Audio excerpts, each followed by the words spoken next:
अस्सलाम वालेकुम dear students.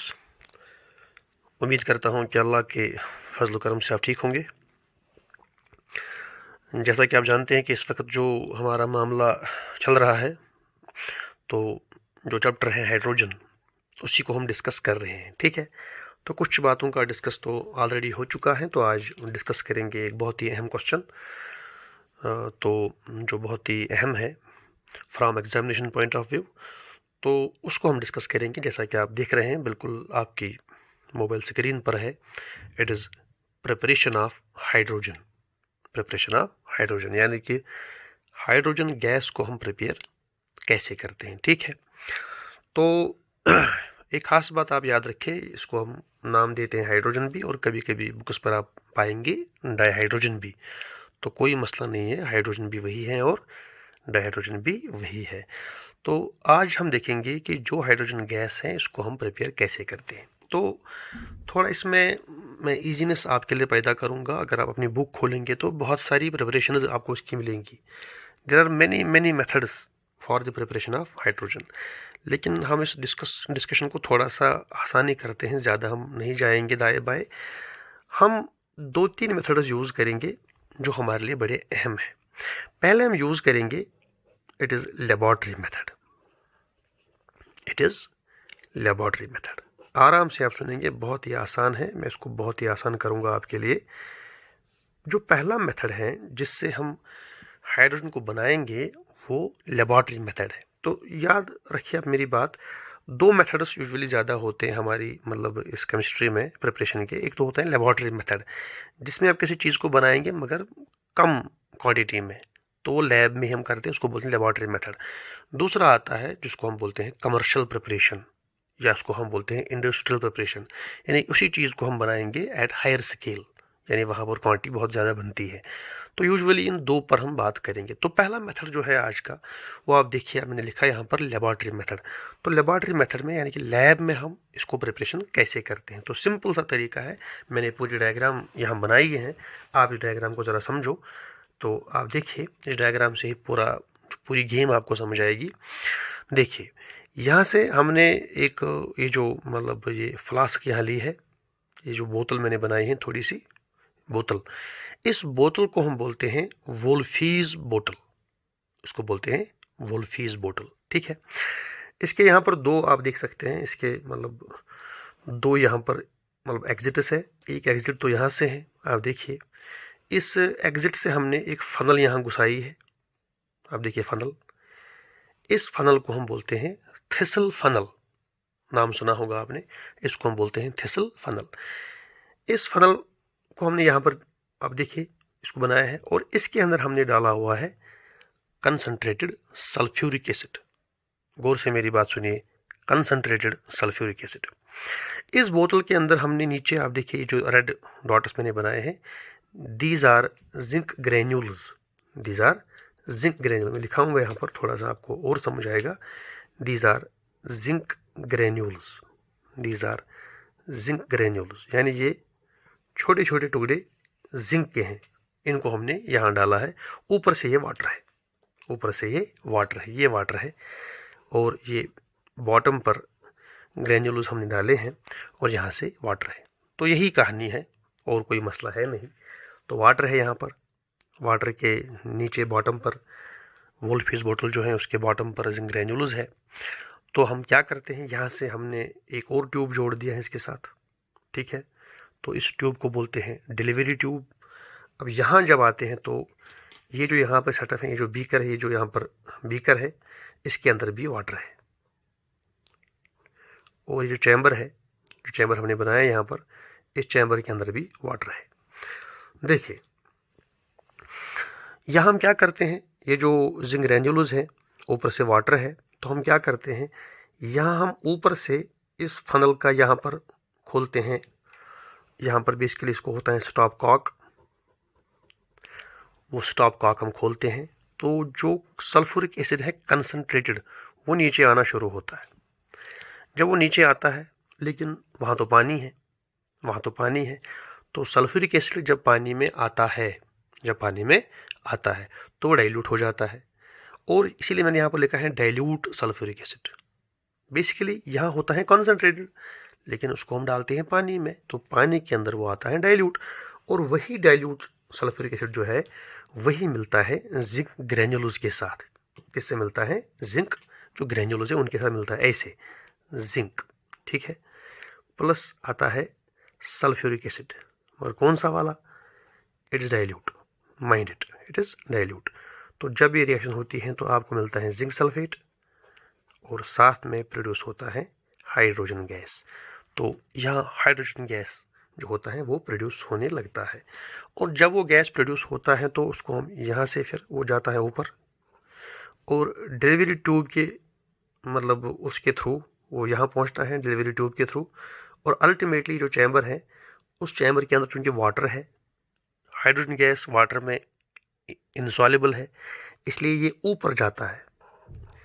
इसकी मूवमेंट जो होती है वो अपवर्ड्स होती है, ठीक है, होती हैं अपवर्ड। तो कॉमन सेंस की बात है, जब उसकी मूवमेंट होती है अपवर्ड तो रिलेटिवली हम वाटर की मूवमेंट को क्या बोलते हैं? डाउनवर्ड, यानी कि वाटर नीचे आता है और हाइड्रोजन ऊपर जाता है, तो इसको हम बोलते हैं डाउनवर्ड डिस्प्लेसमेंट।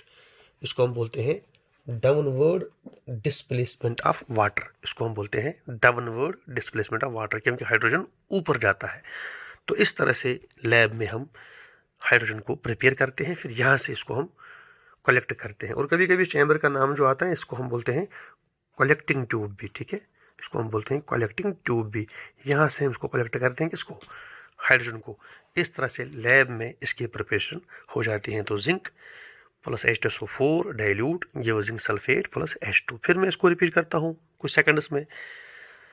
वोल्फीज बोतल है, उसके बॉटम पर जिंक ग्रेन्युलस है, उसके ऊपर वाटर है, थिसल फनल के थ्रू हम खोलते हैं स्टॉप कॉक, और सल्फ्यूरिक एसिड जो कंसनट्रेटेड है उसको घुसाते हैं पानी के अंदर, वो बनता है डाइल्यूट, और वही डाइल्यूट सल्फ्यूरिक एसिड मिलता है जिंक के साथ, और जिंक के साथ मिलकर बनाता है जिंक सल्फेट, और फिर प्रोड्यूस होता है हाइड्रोजन गैस। वो जाता है इनसाइड डिलीवरी ट्यूब, और लास्ट में उसको हम कलेक्ट करते हैं कलेक्टिंग ट्यूब में by the downward displacement of water, क्योंकि हाइड्रोजन मूव्स अपवर्ड्स, और उसको हम उस ट्यूब से कलेक्ट करते हैं। इस तरह से लैब में प्रिपरेशन होती है। This is called as laboratory preparation. लेकिन इसमें दो बातों का तुम्हें खास ख्याल रखना है। जो यहाँ पर आप जिंक यूज़ करेंगे, ये zinc granules, these should be impure, not pure, यानी इस जिंक के अंदर थोड़ी सी इम्प्योरिटी होनी चाहिए, ये पूरा मतलब प्योर नहीं होना चाहिए। इसका रीज़न बेसिकली आपको समझ आएगा, जो 12th की इलेक्ट्रोकेमिस्ट्री है उसमें इसका रीज़न है। थोड़ा सा रेडॉक्स रिएक्शंस में इसका रीज़न आता है, लेकिन थोड़ा मैं आप यहाँ थोड़ा सा इशारा मैं आपको दे दूँ।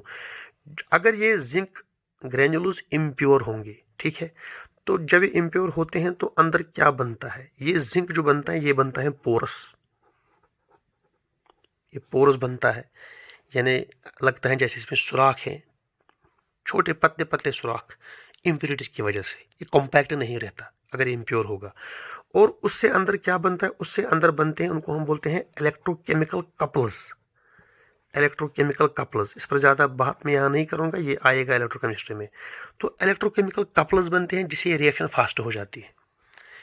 तो इसलिए आपको ध्यान देना है कि अगर इस रिएक्शन को तुम्हें तेज़ करना है, जल्दी से आपको बना हाइड्रोजन, तो इम्प्योर जिंक को हम यूज़ करेंगे, प्योर को, क्योंकि प्योर में इलेक्ट्रोकेमिकल कपल्स नहीं बनेंगे और रिएक्शन फास्ट नहीं होगी।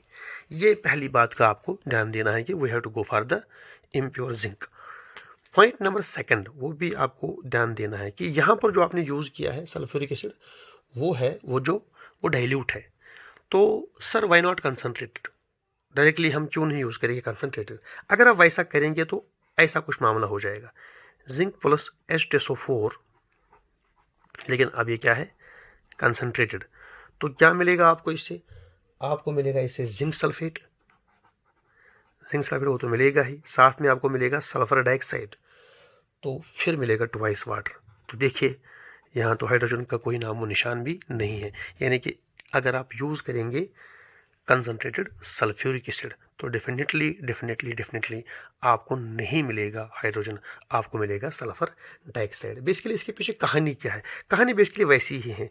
इसमें बेसिकली क्या होता है, zinc plus H2SO4 if it is concentrated, basically इसमें बनता है हाइड्रोजन, इसमें कोई मसला नहीं है, बनता है, वो ऐसे बनता है, जिसको अब नाम दिया था हमने नेचुरल हाइड्रोजन, ऐसे बनता है। लेकिन वो फिर मिलता है क्योंकि सल्फ्यूरिक एसिड इज कंसनट्रेटेड, तो वो है plenty of molecules of sulphuric acid, तो वो फिर उससे मिलता है वो नेचुरल हाइड्रोजन, अगर आप यूज़ करेंगे कंसनट्रेटेड, क्योंकि what is made by concentrated sulphuric acid, we have it more concentration, we have more molecules of sulphuric acid, उनसे मिलता है और लास्ट में आपको मिलेगा SO2 और आपको मिलेगा ट्वाइस वाटर। इसीलिए हम क्या करते हैं, हम सल्फ्यूरिक एसिड को डाइल्यूट करते हैं, उसकी कंसनट्रेशन को हम कम करते हैं, ताकि ये रिएक्शन लास्ट में वहाँ पर ना हो और हाइड्रोजन की जगह हमको सल्फर डाइऑक्साइड मिले। तो ये आपको ध्यान देना है कि ये स्टेप आपको करना है, you have to go for the dilute sulphuric acid. तो इस तरह लेबॉर्ट्री में जो इसकी प्रिपरेशन है वो इस तरह से होती है, जैसे मैंने आपको बता दिया, ठीक है। तो कुछ बातों का ध्यान जो रखना है वो भी आपने इसमें माशाल्लाह समझ लिया। अब जो दूसरी प्रिपरेशन है वो भी हम करेंगे यहाँ पर, वो भी आप ज़रा देख ले, वो होती है इंडस्ट्रियल प्रिपरेशन। इंडस्ट्रियल प्रिपरेशन यानी कि अगर आपको हायर स्केल पर बनाना है, यानी कि अगर आपको ज़्यादा बनाना है, तो इसको हम बोलते हैं इंडस्ट्रियल भी, इसी को हम बोलते हैं कमर्शियल प्रिपरेशन भी। तो इंडस्ट्रियल प्रिपरेशन और कमर्शियल प्रिपरेशन, यानी कि अगर आप इसको प्रिपेयर करना है किसी चीज़ को, लेकिन हायर लेवल पर बहुत ज़्यादा क्वांटिटी आपको बनानी है, तब जाके हम यूज़ करेंगे ये वाला मामला, हम यूज़ करेंगे इंडस्ट्रियल मेथड ऑफ प्रिपरेशन। तो इसमें भी हमारे पास एक दो मेथड्स हैं जिनसे हम बना सकते हैं हाइड्रोजन गैस को इन लार्ज क्वांटिटी। तो पहला मैं यहाँ पर डिस्कस करता हूँ, जो पहला मेथड यहाँ पर है उसको हम बोलते हैं from water gas, from water gas. तो वाटर गैस से भी हम इसको बना सकते हैं, तो उस पर ज़रा आप देख लीजिए इसमें हम करते क्या है, वाटर गैस से इसको हम कैसे बनाते हैं। देखिए गौर से मेरी बात सुनिए, इस मामले में हम क्या करते हैं, हम लाते हैं कोक। कोक का मतलब है कार्बन, कोक। लेकिन ये कोक जो होता है इट इज़ रेड हॉट, यानी बहुत गर्म होता है ये कोक, रेड हॉट कोक। तो हम स्टीम को पास करते हैं इस कोक के ऊपर, ये वाटर जो यहाँ पर है इट इज़ बेसिकली स्टीम। तो क्या करते हैं, स्टीम को पास करते हैं ओवर रेड हॉट कोक, और तकरीबन यहाँ जो टेम्परेचर होता है वो तकरीबन होता है 1270 केल्विन।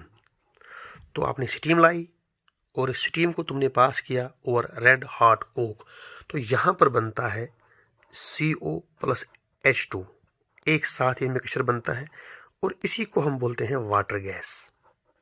कभी कभी एंट्रेंस वाले पूछते हैं आपसे वाटर गैस क्या है, तो ये कोई बला वला नहीं है, सिंपल है, कार्बन मोनोऑक्साइड प्लस हाइड्रोजन का mixture, it is called as water gas, इसलिए इसको यहाँ पर हमने लिखा है वाटर गैस। तो ये जब ये वाटर गैस बन गया तो उसके अंदर दो गैसेस है, एक तो उसमें आएगा कार्बन मोनोऑक्साइड, दूसरा इसमें आएगा हाइड्रोजन। तो यहाँ से फिर हम करते हैं सेपरेशन, किसकी, कार्बन मोनोऑक्साइड की और हाइड्रोजन की। कैसे करते हैं, एक हम करते हैं that is called liquefaction, liquefaction. तो ये तो आपको समझ आएगा, क्योंकि किसी चीज़ को गैस से लिक्विड बनाना इसको बोलते हैं लिक्विफिकेशन। तो आप जानते हैं कि जो कार्बन मोनोऑक्साइड है इसका जो बॉइलिंग पॉइंट है दैट इज 83 केल्विन, और जो हाइड्रोजन गैस है इसका बॉइलिंग पॉइंट जो है इट इज़ 42 केल्विन। अब कॉमन सेंस की बात है, अगर हम इनको दोनों का जो बॉइलिंग पॉइंट है वो डिफरेंट है, CO का 83 केल्विन है और H2 का 42 केल्विन है, तो कॉमन सेंस की बात है, अगर आप इनको मतलब कूल करेंगे तो पहले ये कूल हो जाएगा, ठीक है, ये कूल हो जाएगा और कूल होके लिक्विड बनेगा, और जब लिक्विड बनेगा तो इजीली हाइड्रोजन इससे सेपरेट हो जाएगा। तो सिंपल क्या करना है, कार्बन मोनोऑक्साइड को लेना है, H2 को लेना है, दोनों को कूल करना है, लेकिन चूंकि boiling point of CO is less, इसलिए CO जल्दी कूल होगा, 83 kelvin is boiling point of this CO is more 83 kelvin, वो जल्दी कूल होगा। वो जल्दी कूल होगा एज़ कम्पेयर टू हाइड्रोजन, और कूलिंग के साथ साथ इसको हम सेपरेट कर सकते हैं और H2 को वहाँ से निकाल के आइए, CO बने लिक्विड, H2 रोज गैस, लिक्विड को हम अलग करेंगे और H2 को अलग करेंगे। This process is called as liquefication. तो इससे हम इस वाटर गैस से CO को बाहर करेंगे और H2 को बाहर करेंगे। अगर ऐसे आप नहीं करेंगे, फिर एक और मेथड है जिसको हम बोलते हैं बोश प्रोसेस। गौर से मेरी बात सुनना, बोश प्रोसेस। इसमें हम क्या करते हैं, इसी वाटर गैस को फिर लेते हैं, वाटर गैस को फिर लेते हैं, क्योंकि जो मिक्सचर हमारे पास क्या है, ये वाटर गैस ही हमारे पास मिक्सचर है, और इस वाटर गैस को हम ऐड करते हैं फिर स्टीम, इसको और फिर हम स्टीम ऐड करते हैं, स्टीम एज वाटर। फिर क्या बनता है, यहाँ आपको मिलेगा कार्बन डाइऑक्साइड और यहाँ पर आपको मिलेगा ट्वाइस हाइड्रोजन गैस। तो अब यहाँ पर एक तो मिल गया CO2, एक तो मिल गया हाइड्रोजन।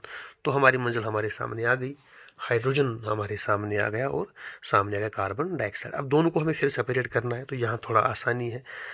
एक तरीका सेपरेशन का इन दोनों को कैसे करेंगे, हम इनको पास करेंगे through water, pass through water, pass through water. मगर याद रहे 25 ATM प्रेशर पर इनको पास करना है। CO2 वाटर में चूंकि सॉल्युबल है, ये वाटर में जाएगा, CO2 ऐसे ये घुसेगा वाटर में, और हम इजीली फिर H2 को वहाँ से सेपरेट आउट कर सकते हैं। तो इस तरह से हम ये करते हैं। तो दिस रिएक्शन जिसमें हम ये पूरा मामला करते हैं, इसको हम करते हैं water gas shift reaction, water gas shift reaction, इसको हम बोलते हैं वाटर गैस शिफ्ट रिएक्शन। तो इसमें हम क्या करते हैं, जो हमारा मतलब वाटर गैस है उसको हम फिर स्टीम ऐड करते हैं, फिर बनता है CO2, फिर बनता है H2, फिर हम इसको पास करते हैं इस मिक्सचर को पानी के अंदर 25 एटमॉस्फेयर के अंदर। तो वहाँ से मतलब कार्बन डाइऑक्साइड पानी में सॉल्युबल होता है, वो जाता है पानी के अंदर, और H2 को हम सेपरेट आउट करते हैं। हाँ, एक मसला यहाँ पर ये भी याद रखना है कि कुछ अगर ट्रेस होंगे कार्बन मोनोऑक्साइड के, अभी भी अगर कुछ होगा कार्बन मोनोऑक्साइड, फिर इसको हम ऐड करते हैं थोड़ा सा, जिसको बोलते हैं ammoniacal cuprous format, ammoniacal cuprous format. तो ये इसमें सॉल्युबल हो जाता है और इसको भी हम रिमूव करते हैं। तो इस तरह से we get a good quantity of hydrogen, और इस तरह से वाटर गैस से हम इसको बनाते हैं। मैं फिर बोलूँगा इशारों में, वाटर गैस में हम क्या करते हैं, स्टीम को लाते हैं, तो उसको पास करते हैं और रेड हॉट कोक, वहाँ बनता है वाटर गैस CO + H2। तो फिर वहाँ हम दोनों को अलग करते हैं, CO का बॉइलिंग पॉइंट ज़्यादा है, H2 का बॉइलिंग पॉइंट कम है। जब लिक्विफाई करते हैं तो CO पहले होता है लिक्विफाई, वो लिक्विड बनता है, और H2 को हम सेपरेट आउट करते हैं। अगर ऐसे नहीं करेंगे, फिर बोश प्रोसेस है, उसमें भी हम क्या करते हैं, हम फिर स्टीम ऐड करते हैं वाटर गैस को, फिर बनता है CO2, फिर बनता है हाइड्रोजन।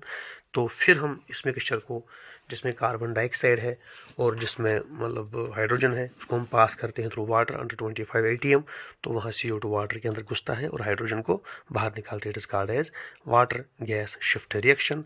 या अगर इसमें थोड़ी सी ट्रेसेस अगर आपको मिलेंगे कार्बन मोनोऑक्साइड के, उनको हम डालते हैं अमोनिकल क्यूप्रस फॉर्मेट हम ऐड करते हैं, तो CO उसमें चला जाता है और हाइड्रोजन को हम इजीली वहाँ से निकालते हैं। तो ये भी एक तरीका है। तो ये दो मेथड्स हो गए, एक हो गया इंडस्ट्रियल मेथड में, पहला हो गया इंडस्ट्रियल मेथड में। जो पहला हो गया, it is from water gas. अगर आप ऐसे नहीं करेंगे वाटर गैस से, तो एक और तरीका भी हमारे पास है जिससे हम ये करते हैं, आप ज़रा देखें। तो हाइड्रोजन को प्रिपेयर करेंगे at large level by one more method. मैं यहाँ पर B लिखूँगा, उसको हम बोलते हैं लेन्स प्रोसेस। तो लेन्स प्रोसेस में हम क्या करते हैं वो भी आप ज़रा देखें, बहुत ही अहम मसला। इसमें हम लाते हैं आयरन, 3 टाइम्स में यहाँ पर लिखूँगा आयरन होता है। इट इज़ रेड हॉट, जिस तरह वहाँ पर रेड हॉट कोल था, यहाँ रेड हॉट आयरन है। तो यहाँ पर हम इसके ऊपर स्टीम को पास करते हैं, इट इज़ वाटर स्टीम। तो स्टीम को पास करते हैं और रेड हॉट आयरन, यहाँ पर आपको मिलता है Fe3O4, जिसको हम बोलते हैं फेरिक ऑक्साइड, या इसको बोलते हैं मैग्नेटाइड भी। साथ में आपको मिलेगा हाइड्रोजन 4 टाइम्स H2, और यहाँ पर आपको मिलेगा 38.4 kilo calories of energy.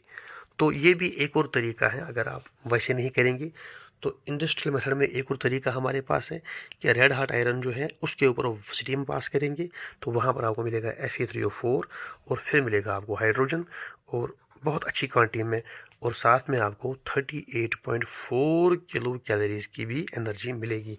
It is called Linnaeus process और इसको भी हम यूज़ करते हैं। तो ये दो मेथड्स बनेंगे, एक बन गया वाटर गैस का मेथड और दूसरा बन गया लीनियस प्रोसेस का मेथड। तो इस तरीके से हम ऐसे भी इसको प्रिपेयर करते हैं। ठीक है, अब कुछ खास बातें यहाँ और होंगी, वो बस ज़रा आप सुने, ये भी कभी पूछते हैं। अगर आपको बनाना है प्योर हाइड्रोजन, प्योर हाइड्रोजन, इसका मतलब जो ऊपरी की प्रोसेसेस हैं, मतलब लैब वाली प्रोसेस जो है और जो इंडस्ट्रियल वाली हैं, तो उनमें हाइड्रोजन प्योर नहीं बन सकता, उसको फिर प्यूरिफाई करना पड़ता है। लेकिन इफ़ यू वांट कि नहीं पहले ही हमको प्योर मिले हाइड्रोजन, तो फिर एक तरीके से आप इसको बना सकते हैं। आपको लेना है, अगर Mg आप लेंगे मैग्नीशियम, ठीक है, अगर मैग्नीशियम के ऊपर आप डालेंगे dilute sulphuric acid, dilute H2SO4, तो जिंक आप यूज़ नहीं करेंगे, आप यूज़ करेंगे मैग्नीशियम। तो यहाँ पर आपको मिलेगा MgSO4 और यहाँ पर आपको मिलेगा H2। तो ये जो H2 होगा ये प्योर H2 होगा। तो इस तरह से आप प्योर बना सकते हैं क्या, हाइड्रोजन। अगर आप ये नहीं करेंगे तो फिर आप लेंगे सोडियम हाइड्राइड, सोडियम हाइड्राइड, तो इसके ऊपर आप पास करेंगे स्टीम, तो आपको मिलेगा सोडियम हाइड्रोक्साइड, ये भी आपको मिलेगा और आपको मिलेगा H2, तो ये भी प्योर होगा। इस तरह से भी आप प्योर हाइड्रोजन बना सकते हैं।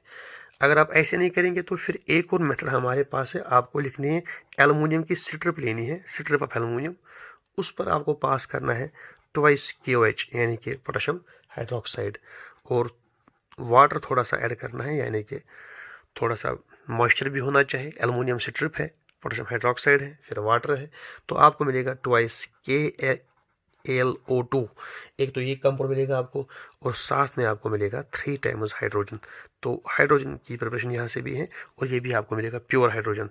तो दिस मेथड जो मैंने यहाँ पर दिया एल्युमिनियम वाला, इसको बोलते हैं ओयानोज मेथड, ओयानोज मेथड। तो ओयानोज मेथड से भी हम बना सकते हैं प्योर हाइड्रोजन। तो ये 3 बातें यहाँ पर खास थी।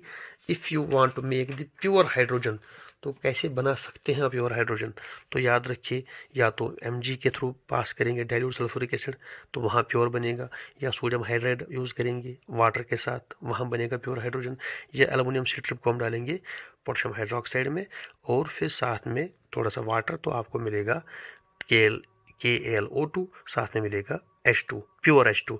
इसको हम बोलते हैं ओयानोज मेथड। तो ये कुछ मेथड्स थे जिनसे आपको मिलता है प्योर हाइड्रोजन।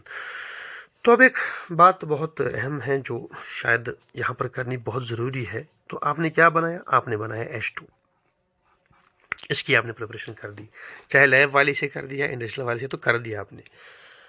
मसला एक है कि मैंने इससे पहले भी आपको बोल दिया, अगर H होगा H2 तो इसको हम बोलते हैं हाइड्रोजन। इसमें जो दोनों आइसोटोप्स होंगे वो प्रोटियम के होंगे, ठीक है। लेकिन अगर दोनों हाइड्रोजन प्रोटियम, इसमें दोनों आइसोटोप प्रोटियम के नहीं होंगे, दोनों होंगे ड्यूटेरियम के, तो ये बनेगा D2। तो इस हाइड्रोजन को बोलते हैं, D2 वाले को, इसको बोलते हैं हेवी हाइड्रोजन। और मेरे ख्याल से कोई कन्फ्यूजन भी इसमें होना नहीं चाहिए। वाई? क्योंकि इसमें जो दोनों आइसोटोप्स हैं वो ड्यूटेरियम के हैं, वो आइसोटोप ड्यूटेरियम है और वो है ही heavy as compare to protium, तो इसीलिए इसको बोलते हैं हेवी हाइड्रोजन। तो ये हेवी जो हाइड्रोजन है, तो H2 तो आपने बता दिया, उसके मेथड्स आपके पास है। लेकिन कभी कभी अगर मतलब आया, कोई किसी ने पूछा आपसे, भाई फिर D2 भी हमारे पास है, तो वो कहाँ से आता है, तो याद रख लीजिए, ये जो D2 आता है ये आता है एक वाटर से जिसको हम बोलते हैं हेवी वाटर। इस पर हमें बात करनी है आगे, अभी थोड़ा सा हिंट मैं देता हूँ। हेवी वाटर, जिस तरह हमारे पास H2O है वो सिंपल वाटर है, इस तरह हमारे पास है हेवी वाटर जिसकी फार्मूला है D2O। आप समझ गए होंगे कि H2O में जो आइसोटोप होता है H का वो प्रोटियम है, तो H2O, लेकिन जो D2O है हेवी वाटर है, उसमें जो आइसोटोप है वो D है, ड्यूटेरियम है, वो बनता है हेवी वाटर। तो इसी हेवी वाटर को आपको लेना है, इसी हेवी वाटर को लेना है और इसको करना है इलेक्ट्रोलिसिस। ये आगे पूरी कहानी आपको समझ आएगी। इलेक्ट्रोलिसिस का जो लघवी मतलब है, इसका मतलब है तोड़ना, लाइसिस करना, तोड़ना बिजली की मदद से किसी चीज़ को। तो आपको मिलेगा ट्वाइस D2, एक तो आपको मिलेगा हेवी हाइड्रोजन और प्लस आपको मिलेगा ऑक्सीजन। ठीक है जी। तो इस तरह से हेवी वाटर जो है आप इसको आराम से तोड़ेंगे तो आपको मिलेगा हेवी हाइड्रोजन और साथ में आपको मिलेगा ऑक्सीजन। तो ये जो रिएक्शन इसके अंदर थोड़ा सा ऐड करना पड़ता है H2SO4 या ऐड करना पड़ता है सोडियम हाइड्रोक्साइड। क्यों करना पड़ता है? ताकि बिजली इसके अंदर से अच्छी तरह से गुजरे, ताकि ये बने गुड कंडक्टर, क्योंकि तोड़ना तो बिजली से है और ज़्यादा अच्छी इसकी जो ब्रेकेज होगी वो तब होगी जब बिजली अच्छे से गुजरेगी इस सोल्यूशन के अंदर। इसलिए थोड़ा सा डालना पड़ता है सल्फ्यूरिक एसिड या डालना पड़ता है सोडियम हाइड्रोक्साइड, ताकि ये जो बीकर इसमें आप ये करेंगे, ये जो सेल होती हैं आगे हम पढ़ेंगे, इसको बोलते हैं इलेक्ट्रोलाइटिक सेल, ताकि इसके अंदर बिजली अच्छे से गुजरे, इसलिए हम यूज़ करते हैं सल्फ्यूरिक एसिड और सोडियम हाइड्रोक्साइड। तो आगे फिर इस पर बात होगी। लेकिन ये जो मेथड मैंने आपको बोल दिया ये कमर्शियल है, इसमें हम बनाते हैं at the higher level D2 को। लेकिन लैब में कैसे बनाते हैं? लैब में आपको यही 2 D2O लेना है हेवी वाटर, इसको मगर ऐड करना है सोडियम यानी कि मेटल, और यहाँ पर आपको मिलेगा 2 NaOD। घोर से मेरी बात सुने, जिस 2 NaOD, तो अगर यहाँ पर H2O होता तो ये बनता 2 NaOH सोडियम हाइड्रोक्साइड, इसको बोलते हैं सोडियम। आगे फिर पढ़ेंगे हमें डिटेरोक्साइड इसको बोलते हैं सोडियम, क्योंकि अगर प्रोटियम होगा तो सोडियम हाइड्रोक्साइड, लेकिन यहाँ पर ड्यूटेरियम है तो सोडियम डिटेरोक्साइड, और साथ में आपको मिलेगा D2।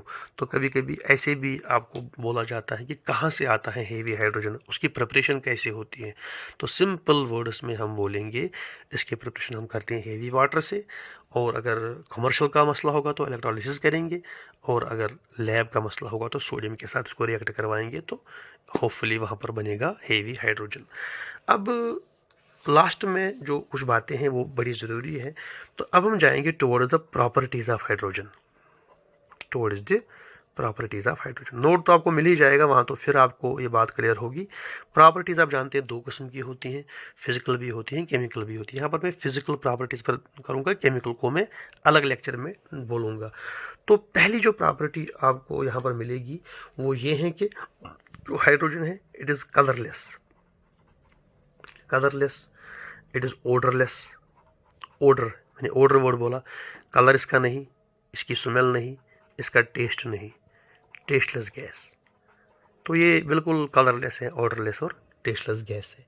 और ये भी आप देखिए it is not soluble in water, ये वाटर में बिल्कुल सॉल्युबल नहीं है, तो बहुत ही कम सॉल्युबल है, ये very low solubility in water, वो भी प्रेशर की वजह से इसको हम सॉल्युबल करते हैं, वरना ये वाटर में इसका इतना अच्छा सॉल्युबिलिटी इसकी नहीं है। और ये भी आप जानते हैं कि इट इज़ हाईली इनफ्लेमेबल। आप आराम से इनको खुद भी पढ़ सकते थे, लेकिन मैं थोड़ा यहाँ पर आपको बोलूँगा। तो जिन गाड़ियों में होता है उनके पीछे लिखा होता है हाईली इनफ्लेमेबल, यानी कि आग पकड़ने का बहुत ही चांस है, तो बहुत ही डेंजरस इसमें है, ये जल्दी आग पकड़ता है, तो इट इज़ हाईली इनफ्लेमेबल। और ये भी आप याद रखिए इट इज़ लाइटेस्ट, वो तो होना ही चाहिए क्योंकि पहला ही एलिमेंट है। It is lightest among all substances. तो तकरीबन जो भी हमारे पास सबस्टेंसेस है तो जो नोन है तो ये बहुत ही लाइट है, और तकरीबन इसकी जो डेंसिटी होती है वो होती है 0.0899। अब देखिए कितनी कम है, ग्राम पर सेंटीमीटर क्यूब इसकी डेंसिटी है। और जो इसकी मतलब डेंसिटी है it is almost to 1/4 of air, 1/4 of air. तो बिल्कुल मतलब हवा से बहुत ही कम इसकी डेंसिटी है। इसीलिए आपने वो देखे होंगे वो हाइड्रोजन बैलून्स, इनको हम भरते हैं तो वो बिल्कुल हवा में वो उछलते हैं ऊपर, क्योंकि हवा की डेंसिटी उनसे ज़्यादा है, उनकी डेंसिटी कम है, इसीलिए वो ऊपर जाते हैं और उनको बोलते हैं हाइड्रोजन बैलून्स। तो वो भी हम इंशाल्लाह डिस्कस करेंगे, मतलब जब हम चार्ल्स लॉ पढ़ेंगे वहाँ पर उस पर बात फिर होगी। और ये भी आप याद रखिए इसका जो melting and boiling point hydrogen का है, इसका मेल्टिंग पॉइंट है 13.8 केल्विन, और इसका जो बॉइलिंग पॉइंट है वो मैंने आपको बोल दिया, वो तकरीबन 42 केल्विन के आसपास इसका मेल्टिंग और बॉइलिंग पॉइंट है। तो इसको हम अगर लिक्विफाई करना है, मतलब अगर इसको गैस से लिक्विड बनाना है, तो हमको यूज़ करना पड़ता है हाई प्रेशर, और हमको यूज़ करना पड़ता है लो टेम्परेचर। तो ये थोड़ी सी और भी बातें हैं, ये आप खुद भी बुक से पढ़ सकते हैं, तो ये भी आप याद कर लीजिए, ये भी अहम है। कलरलेस है, ऑर्डरलेस है, टेस्टलेस है, सॉल्युबल इन वाटर बहुत कम है, इनफ्लेमेबल है, लाइटेस्ट एमंग ऑल सबस्टेंसेस है, 1/4 ऑफ एयर इसकी डेंसिटी है। तो बॉइलिंग पॉइंट मेल्टिंग पॉइंट बहुत ही कम है और इसको ईजिली हम लिक्विफाई कर सकते हैं, लेकिन उसके लिए आपको करना पड़ेगा use high pressure and low temperature, तब जाके ये लिक्विफाई हो सकता है। तो अब रही इसकी केमिकल प्रॉपर्टीज़, बहुत ही वो अहम टॉपिक है, उसको इंशाल्लाह हम लेंगे इसके सेकंड पार्ट में। जब तक के लिए फ़ी अमानिल्लाह। So my dear students, welcome back. तो आपने देखा अभी हमने मतलब डिस्कस किया हाइड्रोजन की प्रिपरेशन पर हमने बात की, और उसके साथ हमने कुछ और भी बातों पर डिस्कस किया, मतलब प्रिपरेशन ऑफ हेवी हाइड्रोजन। तो उसके बाद मैंने डिस्कस किया फिज़िकल प्रॉपर्टीज़ ऑफ हाइड्रोजन। तो अब आप देखते हैं कि आपके जो बिल्कुल मतलब मोबाइल स्क्रीन पर जो लिखा है, it is chemical properties of hydrogen, बहुत ही अहम टॉपिक है ये, तो बहुत ही अहम as far as the ever examination is concerned. तो केमिकल प्रॉपर्टीज़ में हम कुछ खास केमिकल रिएक्शंस का जिक्र करेंगे जो हाइड्रोजन दिखाता है, ठीक है। तो पहली केमिकल प्रॉपर्टी जो है, जो मैं बिल्कुल आपके साथ शेयर करूंगा, वो है रिएक्शन विद ऑक्सीजन।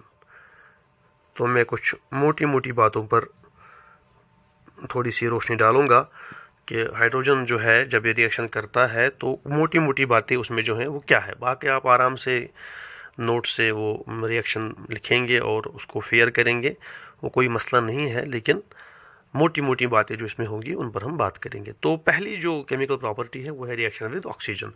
तो आप बिल्कुल आप देखेंगे जो हाइड्रोजन है वो रिएक्ट करता है विद ऑक्सीजन। तो जब ये रिएक्शन होती है तो ये होती है हीटिंग से होती है। मैं हीटिंग यहाँ पर लिखूँगा, और यहाँ पर साथ में यूज़ होता है कैटलिस्ट भी, और यहाँ पर बनता है वाटर। तो प्लस निकलती है हीट। तो बिल्कुल आराम से आप मतलब ये समझ सकते हैं कि हाइड्रोजन जो है वो मिलता है विद ऑक्सीजन, तो यहाँ पर वाटर बनता है और यहाँ से निकलती है हीट। तो ये जो मतलब हाइड्रोजन है, यहाँ पर इसकी होती है कंबस्चन। तो एक ब्लू फ्लेम जो होती है, ब्लू फ्लेम यहाँ प्रोड्यूस होती है जब हाइड्रोजन जलता है इन ऑक्सीजन। ब्लू फ्लेम यहाँ प्रोड्यूस होती है,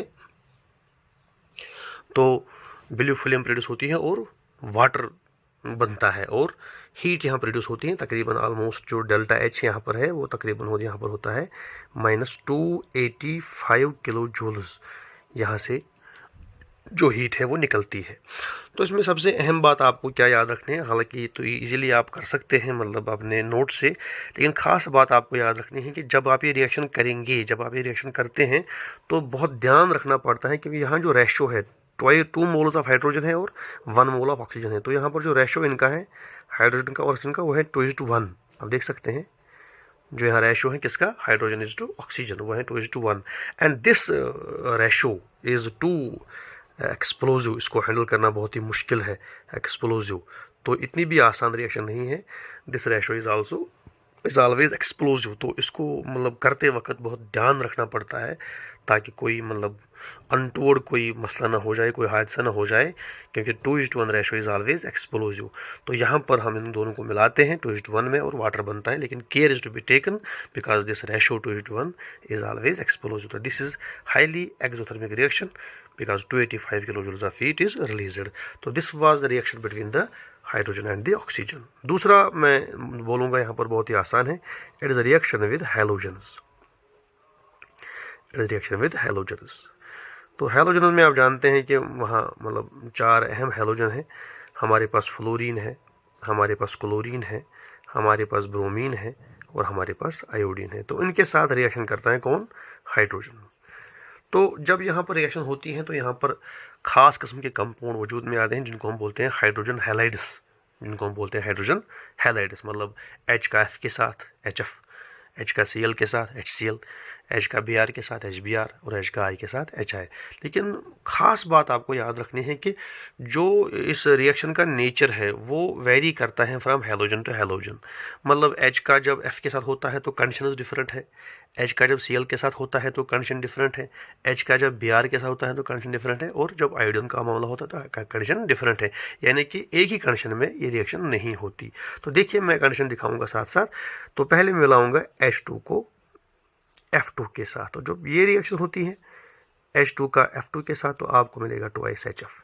इसको हम बोलते हैं हाइड्रोजन फ्लोराइड, लेकिन जनरल नाम आएगा हाइड्रोजन हैलाइड। और ये रिएक्शन जो होती है ये डार्कनेस में होती है, ये डार्कनेस में होती हैं। तो कंडीशन आपको याद रखनी है, वो यहाँ पर है मसला है कि अगर हैलोजन रिएक्ट करता है तो किस कंडीशन में वो रिएक्ट करता है। तो खास बात याद रखें, फ्लोरीन रिएक्ट्स इन डार्कनेस तो बनता है 2HF। ठीक है। तो इसी तरह से हम जब क्लोरीन की बात करते हैं तो क्लोरीन जब आता है H2 + Cl2 तो क्या बनता है 2HCl। तो कोई मसला नहीं है, लेकिन जो ये रिएक्शन होती हैं ये लाइट में होती हैं, डिफ्यूज लाइट जो होती है उसमें ये होती हैं। देखिए कितना फ़र्क है, वो डार्कनेस में होता है, ये लाइट में ये रिएक्शन होती हैं। तो इस तरह से अगर आप ब्रोमीन की बात करेंगे H2 + Br2 तो क्या बनता है, वहाँ बनता है 2HBr। लेकिन ये जो रिएक्शन है ना, पहली डार्कनेस में हो गई, दूसरी लाइट में हो गई, ये होती हैं 400 डिग्री के आसपास आपको टेम्परेचर बढ़ाना होगा तब जाके ये रिएक्शन होती हैं, अदरवाइज ये नहीं होगी। इसी तरह से अगर हम आयोडीन की बात करेंगे तो आयोडीन जब मिलता है किसके साथ, विद हाइड्रोजन, तो आप देखिए तो वहाँ बनता है 2HI, तो वहाँ बनता है 2HI। लेकिन ये बनती हैं ग्रेटर देन 400, ये भी बनती हैं, लेकिन साथ में आपको यूज़ करना पड़ता है कैटलिस्ट आयरन। तो अगर ये आप नहीं करेंगे तो शायद ये रिएक्शन नहीं होगी। तो इस तरह से आप आपने गौर किया होगा कि फ्लोरीन के साथ डार्कनेस में यानी कोई एफर्ट नहीं, क्लोरीन के साथ लाइट में थोड़ा सा एफर्ट, और ब्रोमीन के साथ तो एफर्ट ज़्यादा है 400 डिग्री, और आप देख सकते हैं कि आयोडीन में एफर्ट ज़्यादा है 400 डिग्री के साथ भी, और उससे ज़्यादा है, और साथ में आयरन को यूज़ करना पड़ता है कैटलिस्ट। तो फिर एक ऑर्डर यहाँ बनेगा कि जो रिएक्टिविटी ऑफ हैलोजन्स है टुवर्ड्स हाइड्रोजन तो वो ऐसे होगी कि फ्लोरीन की ज़्यादा है एज़ कम्पेयर टू क्लोरीन, उसकी ज़्यादा है एज़ कम्पेयर टू ब्रोमीन, उसकी ज़्यादा है एज़ कम्पेयर टू आयोडीन। तो ये भी आपको ऑर्डर याद रखना है कि reactivity of halogens towards the मतलब हाइड्रोजन तो वो वेरी करती हैं, फ्लोरीन की ज़्यादा है एज़ कम्पेयर टू क्लोरीन, उसकी ज़्यादा है ब्रोमीन से, उसकी ज़्यादा है आयोडीन से। तो आगे चलते हैं, कुछ और रिएक्शन है। एक और रिएक्शन मैं आपको बोलूँगा, it is reaction with nitrogen, तो वो भी आप ज़रा देख लीजिए। तो फेमस ये रिएक्शन है, तो TDC में एक पूरा टॉपिक आपको इस पर पढ़ना है जिसमें आपको पढ़ना है प्रिपरेशन ऑफ अमोनिया। तो अब याद रखिए जो नाइट्रोजन है और उसका जो रिएक्शन है हाइड्रोजन के साथ तो वो ऐसी है N2, और वो मिलता है 1 मोल ऑफ N2 मिलता है 3 मोल्स ऑफ H2 के साथ। ठीक है ना, ये रिवर्सिबल रिएक्शन है, इस तरह से होती है ये। और यहाँ पर आपको मिलता है 2 NH3, तो अमोनिया प्रोड्यूस होता है अगर हाइड्रोजन और नाइट्रोजन मिलेंगी। लेकिन खास बात आपको याद रखनी है, ये रिएक्शन में बहुत सारी कंडीशंस है। एक तो आपको टेम्परेचर मेंटेन करना होगा 450 डिग्री सेंटीग्रेड, ठीक है, 450 डिग्री सेंटीग्रेड मेंटेन करना है आपको टेम्परेचर। प्रेशर मेंटेन करना है 200 एटमॉस्फेयर्स, ठीक है ना। और यहाँ पर आपको यूज़ करना पड़ेगा कैटलिस्ट, वो है आयरन। लेकिन आयरन के साथ यूज़ करना पड़ेगा आपको मॉलिब्डेनम। याद रखिए यहाँ पर जो आयरन है वो कैटलिस्ट है, वो रिएक्शन को मतलब आगे लेता है, उसकी रेट को बढ़ाता है, और मॉलिब्डेनम यहाँ पर प्रमोटर है। और आगे आप पढ़ेंगे प्रमोटर वो सब्सटेंस होती है जो खुद तो कैटलिस्ट नहीं होती हैं मगर कैटलिस्ट की हेल्प करती हैं टू एक्सेलरेट द रिएक्शन, उसको बोलते हैं प्रमोटर। तो यहाँ पर मॉलिब्डेनम एक्ट्स एज प्रमोटर, जो खुद कैटलिस्ट है नहीं, लेकिन वो यहाँ पर खास बात आपको याद रखनी है, वो कैटलिस्ट की हेल्प करता है to move the reaction forward. और यहाँ पर ये एक्सोथर्मिक रिएक्शन है, तकरीबन 92 किलो जूल्स हीट यहाँ आती है। तो इस तरह से नाइट्रोजन के साथ रिएक्शन करने में मतलब जब ये मामला होता है विद हाइड्रोजन तो अमोनिया बनता है। और कंडीशन आपके सामने है, टेम्परेचर मेंटेन कितना है, प्रेशर मेंटेन कितना है, साथ में कैटलिस्ट भी। और ये एक फेमस प्रोसेस है जिसमें अमोनिया बनता है, और इसी प्रोसेस को हम बोलते हैं हैबर्स प्रोसेस। इस पर पूरा डिस्कशन जो होगा वो टीडीसी के क्लास में होगा, जब आप पढ़ेंगे preparation of ammonia in TDC class. तो यही रिएक्शन है, लेकिन वहाँ पर पूरी इसकी डिटेल्स आएंगी। लेकिन यहाँ पर आपको इतना ही याद रखना है कि हैबोर्स प्रोसेस जो होती है उसमें N2 और H2 मिलते हैं और अमोनिया बनता है। इस तरह से एक और मतलब है रिएक्शन, वो है reaction with sulphur. Reaction with sulphur, तो सल्फर के साथ रिएक्शन जो है हाइड्रोजन की तो बहुत ही आसान है, वो आप देख लीजिए। तो हाइड्रोजन जो है वो मिलता है विद सल्फर, तो हमको मिलता है H2S, जिसको बोलते हैं हाइड्रोजन सल्फाइड। लेकिन थोड़ी सी इसको हीट करना पड़ता है। इसी तरह से सल्फर अगर नहीं होगा तो अगर सेलेनियम होगा, सल्फर का जो दूसरा ग्रुप मेंबर है सेलेनियम, तो आपको मिलेगा H2Se, इसको बोलते हैं हाइड्रोजन सेलेनाइड। ठीक है, इसी तरह से आपको अगर दूसरा होगा टेल्यूरियम, तो वहाँ पर आपको मिलेगा H2Te, इसको बोलते हैं हाइड्रोजन टेल्यूराइड। तो पहला होता है हाइड्रोजन सल्फाइड, दूसरा होता है हाइड्रोजन सेलेनाइड, तीसरा होता है हाइड्रोजन टेल्यूराइड। तो सल्फर और सेलेनियम और टेल्यूरियम के साथ इसका रिएक्शन का अंदाज इस तरह से है। तो अगर कार्बन की हम बात करेंगे, कार्बन के साथ कैसे रिएक्ट करता है हाइड्रोजन, तो उसमें भी आप देखेंगे रिएक्शन विद कार्बन। तो कार्बन के साथ कैसे करता है रिएक्ट मतलब हाइड्रोजन, तो आराम से आप देख सकते हैं कार्बन के साथ हाइड्रोजन मिलता है। तो अगर कंडीशन आप चेंज करेंगे तो डिफरेंट प्रोडक्ट्स बनेंगे। अगर ऐसे आप करेंगे डायरेक्ट C+H2 और इसको आप करेंगे ग्रेटर देन 1100 डिग्री सेंटीग्रेड, तो आपको मिलेगा CH4। तो मीथेन आपको यहाँ से मिलेगा। कार्बन यहाँ सॉलिड है, हाइड्रोजन यहाँ पर गैस है। लेकिन अगर आप यही रिएक्शन करेंगे इस तरह से, ट्वाइस कार्बन प्लस हाइड्रोजन, तो कंडीशन चेंज करनी है क्या, आपको इलेक्ट्रिक आर्क यूज़ करनी है, यानी कि अगर बिजली आप पास करेंगे तो आपको मिलेगा C2H2। तो आप जानते हैं it is famous Stalin gas, तो ये बनेगा स्टेलिन गैस C2H2, ये वजूद में आ जाएगा। हालांकि ये भी तो हाइड्रोकार्बन है, लेकिन कंडीशंस के हिसाब से अगर 1100 डिग्री में आप देखेंगे तो वहाँ पर टेम्परेचर का इशू है, तो मीथेन बनता है, लेकिन इलेक्ट्रिक आर्क में आपको मिलेगा स्टेलिन गैस। तो इस तरह से these are the reactions of hydrogen with oxygen, halogen, nitrogen and carbon. इसी तरह से अगर हम बात करेंगे कुछ और चीज़ों की कि कैसे करता है हाइड्रोजन रिएक्ट विद मेटल्स, ठीक है ना, तो रिएक्शन विद मेटल्स, तो ये भी बड़ा अहम मसला है रिएक्शन विद मेटल्स। तो मेटल्स के साथ जो रिएक्शंस की हैं, मैं थोड़ा इस वक्त तेज चल रहा हूँ क्योंकि इतना कोई मसला है नहीं।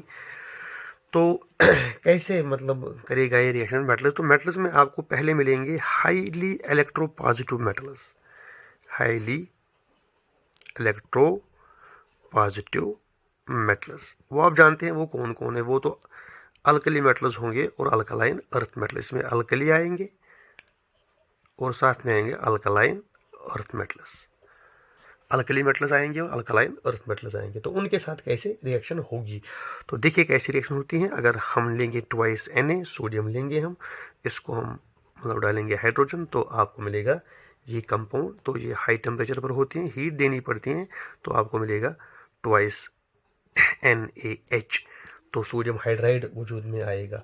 तो इस तरह से हम सोडियम हाइड्राइड को मैं ऐसे दिखाऊंगा आपको, ये N है, ये N है, ठीक है, और ये है उसका H।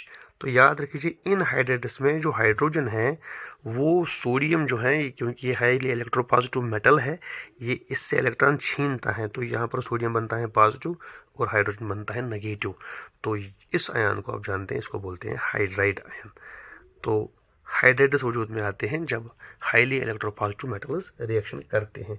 सेम अगर आप करेंगे कैल्शियम को इसी के साथ रिएक्ट, इसके साथ, तो हीट देनी पड़ेगी और कैल्शियम हाइड्राइड वजूद में आ जाएगा। तो कैल्शियम हाइड्राइड कैसे वजूद में आएगा आप देखेंगे, कैल्शियम हाइड्राइड, इसको हम ऐसे दिखाएंगे और साथ में आएगा H, तो यहाँ पर आएगा 2 पॉजिटिव, यहाँ पर आएगा 2 पॉजिटिव। तो यहाँ पर जो H नेगेटिव क्योंकि वो 2 आएंगे और यहाँ पर इस तरह से होगा, ये बनेगा कैल्शियम हाइड्राइड। तो यहाँ पर क्या होता है basically, hydrogen snatches electron from the alkaline metal और the alkaline earth metal and is converted into the hydride ion. और ये जो हाइड्राइड्स बन गए with the highly electropositive metals, ये होते हैं आयनिक हाइड्राइड्स। आगे इन पर बात होगी, हमको पढ़ने हैं टाइप्स ऑफ हाइड्राइड्स, तो इनको हम बोलते हैं आयनिक हाइड्राइड्स। और क्यों ना हो, क्योंकि आप जानते हैं कि इनमें देखिए कौन सा बॉन्ड बनता है, it is ionic bond, sodium positive है और H नेगेटिव है, तो आयनिक बॉन्ड बनेगा। इसी तरह से इस तरह से जो यहाँ पर कैल्शियम है तो 2 पॉजिटिव है और साथ में हाइड्राइड आयन है तो ऑब्वियसली नेगेटिव है, पॉजिटिव है तो आयनिक बॉन्ड बन सकता है, ठीक है। लेकिन इसके बरक्स अगर हम देखेंगे जो मतलब लेस एक्टिव मेटल्स है, लेस एक्टिव जो हाईली इलेक्ट्रोपॉजिटिव नहीं है, लेस एक्टिव मेटल्स, सपोज मैं बात करूँगा उसमें मोस्टली हमारे पास आते हैं लेस एक्टिव में डी ब्लॉक एलिमेंट्स, इसमें आते हैं डी ब्लॉक एलिमेंट्स, इसमें आयरन आता है, ठीक है ना, इसमें निकल आता है, इसमें प्लेडियम आता है, ठीक है ना, तो बहुत सारे और इसमें मेटल्स आते हैं। तो उनके साथ क्या मसला है, तो उनके साथ एक अजीब सा मसला है, उनमें कैसे मतलब होती है reaction between the metals and the hydrogen. तो वहाँ पर बेसिकली आप देखते हैं कि जो आयरन होता है, अगर आयरन हमारे पास होगा तो आयरन जो है उसके अंदर अगर एक शीट हम लेंगे तो उसके अंदर आयरन के एटम्स होंगे, अगर हम आयरन की स्ट्रिप लेंगे तो उसके अंदर आयरन के एटम्स होंगे, और ये जो आयरन के एटम्स हैं, या अगर हम निकल लेंगे तो निकल के एटम्स हैं, या प्लेडियम होंगे तो प्लेडियम के एटम्स होंगे, उनके बीच में वाइड्स बनते हैं, इनके बीच में वाइड्स बनते हैं। इन वाइड्स का एक और नाम है इंटरस्टेसिस, इनका एक और नाम है इंटरस्टेसिस। उनके अंदर बैठता है हाइड्रोजन, उनके अंदर बैठता है हाइड्रोजन इस तरह से।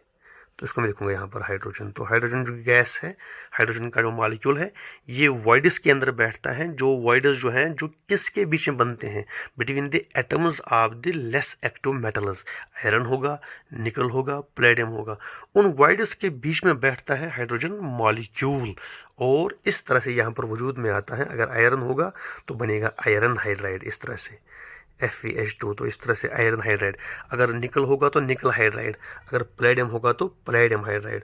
तो इन हाइड्राइड्स को जो यहाँ पर वजूद में आते हैं इनको बोलते हैं इंटरस्टिशियल हाइड्राइड्स, इनको बोलते हैं इंटरस्टिशियल हाइड्राइड्स। इस पर बात करेंगे इंशाल्लाह जब हम टॉपिक पढ़ेंगे हाइड्राइड्स, वहाँ फिर बात होगी। लेकिन यहाँ पर मैंने आपको समझा दिया कॉन्सेप्ट क्या है। जो वाइड्स होते हैं between the atoms of the D block element, mostly इसमें होते हैं डी ब्लॉक, अगर एफ ब्लॉक भी कुछ होते हैं, उनके बीच में जो वाइड्स होते हैं उनके अंदर बैठता है हाइड्रोजन, और we get the hydrides known as the interstitial hydrides.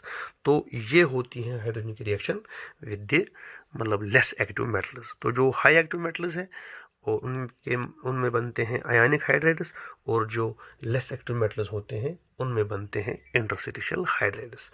तो इन पर आगे फिर बात होगी इंशाल्लाह जब हम पढ़ेंगे टॉपिक हाइड्राइड्स।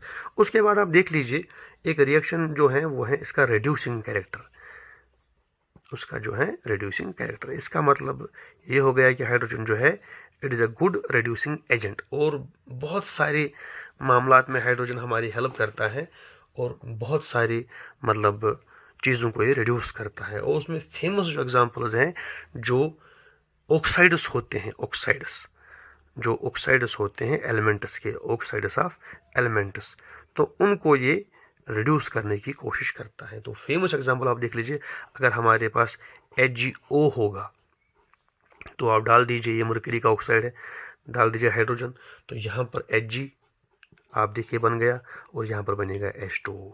तो क्या हो गया HgO को, loss of oxygen and loss of oxygen, removal of oxygen, हम जानते हैं इट इज़ कॉल्ड रिडक्शन। तो इसने रिड्यूस किया है HgO को, ठीक है। इसी तरह से मेरे पास होगा CuO, तो डाल दीजिए H2, तो आपको मिलेगा Cu प्लस मिलेगा H2, तो loss of oxygen it is the reduction.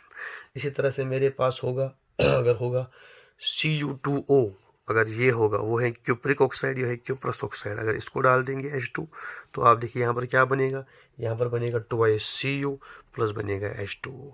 इसी तरह से अगर हमारे पास होगा Fe3O4, Fe3O4 इसको हम बोलते हैं फेरसोफेरिक ऑक्साइड, अगर इसके सामने ये होगा हाइड्रोजन तो कैसे बनेगा, इसको 4 टाइम्स डालेंगे ताकि रिएक्शन बैलेंस हो जाए, तो आपको मिलेगा 3 टाइम्स आयरन और आपको मिलेगा 4 टाइम्स वाटर। तो इस तरह से आप देख लीजिए, तो बहुत सारे मतलब जो मेटल ऑक्साइड्स हैं उनको हमने रिड्यूस कर दिया, उनको हमने रिड्यूस कर दिया। तो यूजुअली देखा गया है कि जो एलिमेंट्स जो less active than iron, less active than iron, गौर से मेरी बात सुनिए, वो सारे एलिमेंट्स जो लेस एक्टिव देन आयरन होंगे, अगर उनके ऑक्साइड होंगे लेस एक्टिव देन आयरन, गौर से मेरी बात सुनिए, लेस एक्टिव देन आयरन, अगर उनके ऑक्साइड होंगे उनको हम हाइड्रोजन से ही रिड्यूस करेंगे टू द रेस्पेक्टिव मेटल। फिर मेरी बात सुनिए आप, मोस्टली वो एलिमेंट्स जिनके मतलब जो आयरन से लेस एक्टिव है, तो उनके ऑक्साइड्स को हम हाइड्रोजन से ही रिड्यूस करेंगे टू द कॉरस्पॉन्डिंग मेटल। और अगर जो मोर एक्टिव एलिमेंट्स हैं उनको हम कार्बन से ही वैसे उनको हम रिड्यूस करते हैं, लेकिन कार्बन वहाँ पर यूज़ होगा जहाँ पर होंगे more active metals than iron, जहाँ पर लेस एक्टिव होंगे उनको हम हाइड्रोजन से ही करते हैं। इसका रीज़न आएगा आगे मेटल रेजिम में जो हम पढ़ेंगे टीडीसी में। लेकिन यहाँ पर हम फिर मैं रिपीट करता हूँ, जो elements less active than iron है वहाँ पर हम हाइड्रोजन को ही यूज़ करते हैं उनके ऑक्साइड्स को रिड्यूस करने में टू द कॉरस्पॉन्डिंग मेटल। ठीक है जी। और उसमें फेमस एग्जांपल आप देखिए, अगर मेरे पास होगा टंगस्टन, क्योंकि टंगस्टन जो है ये लेस एक्टिव है हाइड्रोजन से, तो दिस आयरन से, तो अगर इसको हमें करना है तो रिड्यूस, तो हम हाइड्रोजन को ही यूज़ करेंगे और टंगस्टन मिलेगा और 3 टाइम्स वाटर आपको मिल जाएगा। इसी तरह से अगर मॉलिब्डेनम होगा, मॉलिब्डेनम का ऑक्साइड होगा, molybdenum is also less active than iron, तो यहाँ पर मैं थ्राइस H2 यूज़ करूँगा, आपको मिलेगा मॉलिब्डेनम और आपको मिलेगा 3 टाइम्स वाटर, तो ये मॉलिब्डेनम ट्राइऑक्साइड है, सॉरी। तो इस तरह से आपने यहाँ पर ये समझा कि बॉन काशिर पर तिम एलिमेंट्स यम आसन लेस एक्टिव देन आयरन, अगर तिहंद ऑक्साइड आसन रिड्यूस करें तेल छ करान तिम रिड्यूस हाइड्रोजन सहित। हाँ, ये मोर एक्टिव तिमन यूजुअली कार्बन यूज़ करान, वो आगे चैप्टर आएगा मेटलर्जी टीडीसी में, वहाँ पर इस पर फुल डिस्कशन हो जाएगा। तो ये भी यूज़ है, ये भी रिएक्शन है किसकी, मतलब हाइड्रोजन की। और लास्ट में मैं जाऊँगा towards one of the important reactions जिसको हम बोलते हैं हाइड्रोजनेशन रिएक्शन, जिसको आप बोलेंगे हाइड्रोजनेशन रिएक्शन। इस पर आगे मैंने बात की है। तो इस रिएक्शन में आप ज़रा देख लीजिए, इस रिएक्शन में हम क्या करते हैं कि हमारे पास कभी होते हैं ऑयल्स, ज़्यादा अच्छी बात मैं लिखूँगा वेजिटेबल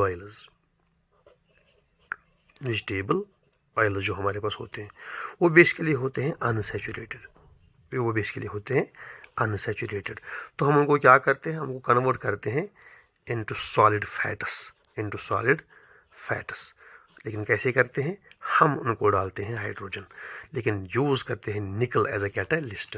तो जो वो अनसैचुरेटेड मतलब हाइड्रोकार्बन्स हैं, जो अनसैचुरेटेड ऑयल्स हैं, वो कन्वर्ट होते हैं सॉलिड फैट्स में और यूज़ करते हैं हाइड्रोजन और साथ में डालते हैं निकल, और ये बनते हैं सैचुरेटेड। तो this reaction is called as the hydrogenation reaction. Organic chemistry में आप पूरा इसका मैकेनिज्म पढ़ेंगे तो देखिए क्या होता है। तो हमारे पास जो ऑयल्स होते हैं तो वो बेसिकली होते हैं अनसैचुरेटेड। तो अगर मैं इस तरह से करूँगा एक रिएक्शन CH2, यहाँ डबल बॉन्ड CH2, ये ईथीन है, आप ज़रा देख लीजिए, इसमें हम डालेंगे H2, तो ये होता है निकल की सरफेस पर ये सारी रिएक्शन होती है। तो यहाँ पर आपको मिलेगा CH3, यहाँ पर आपको मिलेगा अल्केन, तो ये अल्कीन है, तो यहाँ पर बनेगा आपको अल्केन, ठीक है, ये ईथीन है, ये बन गया आपका ईथेन। तो such reactions are called as the hydrogenation reactions. उसमें यही होता है कि जो आपके वेजिटेबल ऑयल्स होते हैं उनको हम करते हैं किसमें, सॉलिड फैट्स में कन्वर्ट। तो इस तरह से आपने नाम भी सुना होगा, कभी हम बनाते हैं डालडा, ठीक है, कभी तो हम बनाते हैं उसको बोलते हैं मारगरीन, डालडा, एक को बोलते हैं रथ, इस तरह से हम बोलते हैं एक और रथ। तो इस तरह से जो मतलब वेजिटेबल ऑयल्स हैं वो अनसैचुरेटेड होते हैं, तो हाइड्रोजन को यूज़ करके हम उनकी करते हैं हाइड्रोजनेशन निकल की सरफेस पर, वो कैटलिस्ट है। तो इस तरह से हमको मिलता है मतलब solid fats, they are saturated. Dalda है, मार्गेन एक है, रथ है एक। तो या हम बोलते हैं कि ऑयल्स को हम कन्वर्ट करते हैं वेजिटेबल घी में, तो वेजिटेबल घी भी बन सकता है। तो अगर वेजिटेबल ऑयल होगा उसका वेजिटेबल घी बनेगा। तो लिक्विड्स को हम कन्वर्ट करते हैं into solids. This reaction plays a very very important role in मतलब आवर इंडस्ट्रीज, जहाँ पर हम करते हैं ऑयल्स की मतलब हाइड्रोजनेशन और उनको कन्वर्ट करते हैं फ्रॉम अनसैचुरेटेड हाइड्रोकार्बनस टू सैचुरेटेड हाइड्रोकार्बनस, जहाँ पर हम लिक्विड्स को कन्वर्ट करते हैं इनटू सॉलिड फैट्स। तो डालडा इससे बनता है, वेजिटेबल घी से बनता है और उनके नाम भी मार्केट में है, एक को बोलते हैं मार्गरेन, एक को बोलते हैं रथ, वो प्रोड्यूस होते हैं, तो इसको बोलते हैं हाइड्रोजनेशन रिएक्शन। तो एक और भी रिएक्शन है, उसको हम बोलते हैं हाइड्रो फॉर्मोइलेशन रिएक्शन। हाइड्रोफॉर्मोइलेशन रिएक्शन, ये बिल्कुल हाइड्रोजनेशन की तरह ही हम करते हैं। देखिए इसमें हम क्या करते हैं, इसमें हम लेंगे, आप देख सकते हैं, एक लूँगा मैं इसमें अल्कीन, आप देखिए ये अल्कीन है, ये आपका अल्कीन आ गया, इसको हमने यहाँ पर डाल दिया हाइड्रोजन। तो अगर मान ली हाइड्रोजन ही यूज़ करेंगे इसमें, तो उसी के साथ इसकी करते हैं तो वो कहलाएगी हाइड्रोजनेशन। लेकिन अगर हम इसमें डालेंगे CO भी, कार्बन मोनोऑक्साइड भी, तो आप देखिए ये जो अल्कीन है आपका R से ये जनरल अल्कीन बनेगा, तो ये कन्वर्ट होगा, कैटलिस्ट तो इसमें ज़रूरी होगा, कैटलिस्ट इसमें ज़रूरी होगा, वो तो हम यूज़ करेंगे ही कैटलिस्ट। तो आपको क्या मिलेगा, आप देखिए आपको क्या मिलेगा, आपको मिलेगा RCH2 CHO। तो आप देख सकते हैं यहाँ पर क्या बन गया, RCH2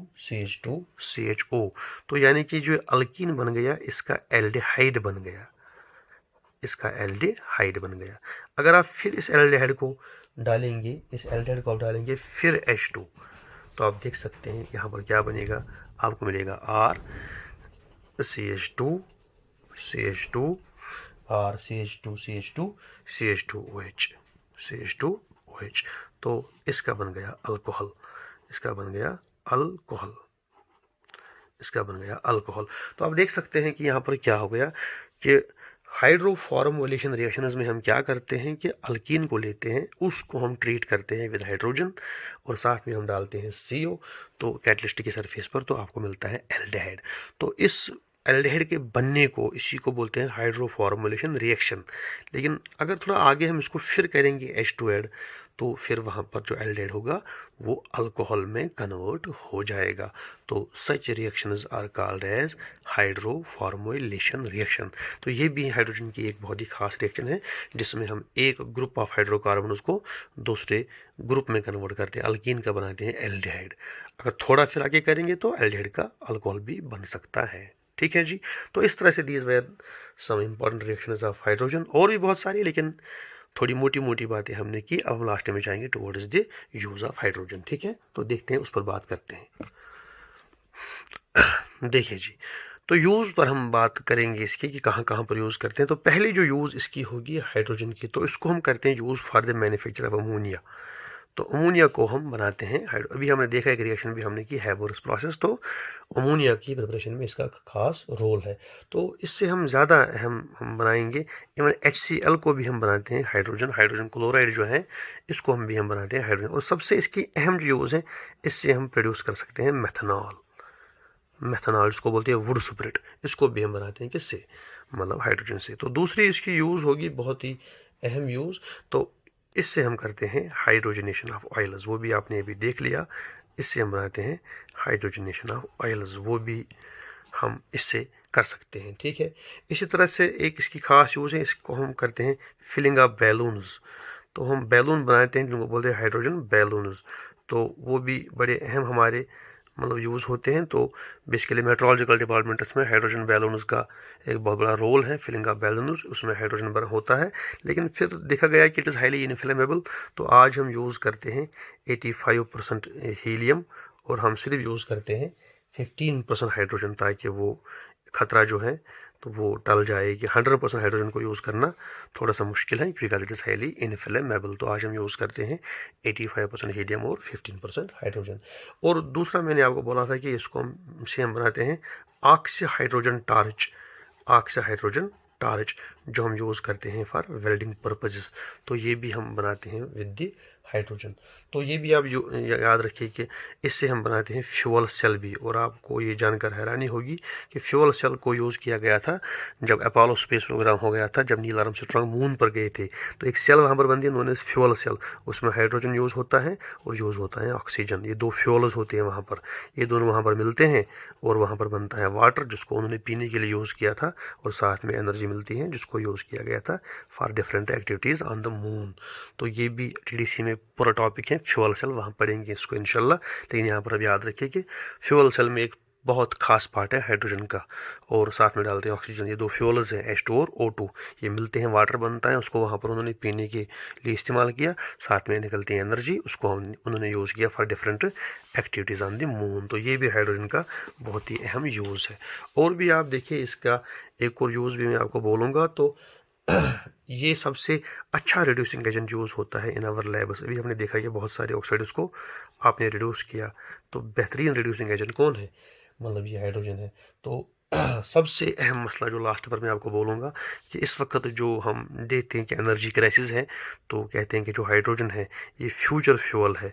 इस पर हमारी अब नज़र है। इट इज़ फ्यूचर फ्यूल, बल्कि आपके सिलेबस का टॉपिक भी है हाइड्रोजन इकोनॉमी लास्ट में। वो यही है कि फ्यूचर फ्यूल है और ईजीली अवेलेबल है, क्योंकि वाटर में आपको बहुत ज़्यादा मिलेगा ये, और दुनिया में तो वाटर बहुत ज़्यादा है। तो वाटर से हमारा एक प्लान है कि वाटर से हम इसको खींचेंगे और इसको हम यूज़ करेंगे एज अ फ्यूल। तो ये अल्टरनेटिव सोर्स ऑफ एनर्जी बनेगा हमारे लिए in future. Alternative source of energy, alternative source of energy. तो ये कुछ यूजेस थी हाइड्रोजन की जो मतलब हमारे सामने ख़ास है। तो इस तरह से हाइड्रोजन की मतलब प्रिपरेशन भी कंप्लीट हो गई, इसकी मतलब प्रॉपर्टीज़ भी कंप्लीट हो गई, और फिज़िकल भी और केमिकल भी, साथ में इसकी यूज़ भी कंप्लीट हो गई। तो इस तरह से ये टॉपिक ओवर हो गया। होपफुली आपको ये मतलब समझ आया होगा। तो इंशाल्लाह विद नेक्स्ट टॉपिक जो हमारा होगा उसका नाम है हाइड्रेट्स, उस पर हम बात करेंगे। तो इंशाल्लाह in next lecture we will discuss on that very topic. Till that, फी अमानिल्लाह।